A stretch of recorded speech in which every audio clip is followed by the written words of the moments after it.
స్మరణలోన రామ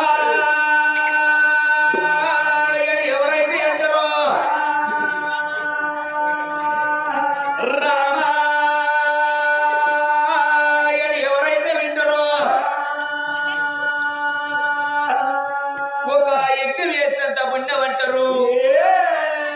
ఎవరే రామరసం తాగురా అన్నాడు త్యాగరాజు. ఏంటిది? వీరు కాదు, బ్రాండ్ కాదు, విస్కీ కాదు, తెల్లగల్లు కాదు, కుటుంబ కాదు, పవిత్రమైన రామరసాన్ని తాగు అన్నాడు. రామాయణ ఎవరైతే అంటారో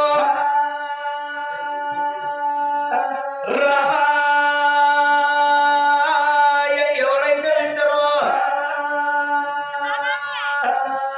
అక్కడ హాని అయినంతడు వాడు కాళ్ళకు చేతులకు ఒక సంఖ్యలు భగవంతుడు ఆంజనేయుడు. అంటారు వారికి సాగు తప్పదు, వారికి పడక తప్పదు. నీళ్ళ మీది పుగాలి శరీరము కాడే కన్న తల్లి కట్టలే చుట్టాలు వచ్చే అంతో బంధు అంటారు. తానెళ్ళిపో అంతా పువ్వులంటవు రావు, జాగలంటవు రావు, కొడుకులంటవు రారు, కొమ్మలంటవు రావు. మానవ శరీరం నెత్తురు మోసేవే గాని పొత్తడి కాదు. తల్లి గర్భ ఉండి తొలి పడినప్పుడు అట్టి స్థితులతోనే వచ్చి పడను. రాజాది రాజు రాజ్యమందున్నదన భోగమని ఎందు తగులు పడియు నాది నాది ఎలచున్నర జన్మమంతయు నడి గంగలో తాను నడిచినట్టు మరణించే సమయాన మరి ఎవరేను తాడు వచ్చేవాడు. భూమి మీదకి వచ్చినప్పుడు నలుగురు తోటి కలిసి మెలిసి ఉండు, లేకపోతే నీకేమి ఎంత మండు అంటారు.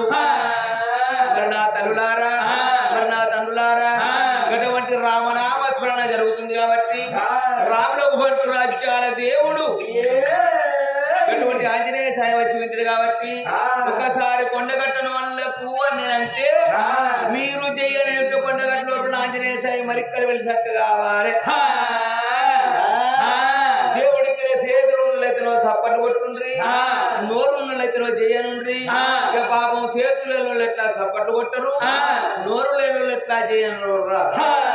ఒకవేళ చేతులుండి నోరుండి కనుక సప్పట్లు కొట్టక చెయ్యని అనలేదు అనుకో అనుకో అనుకో అనుకో అన్నుల రోగాలు అన్నుల పడతాడు ఇష్టం.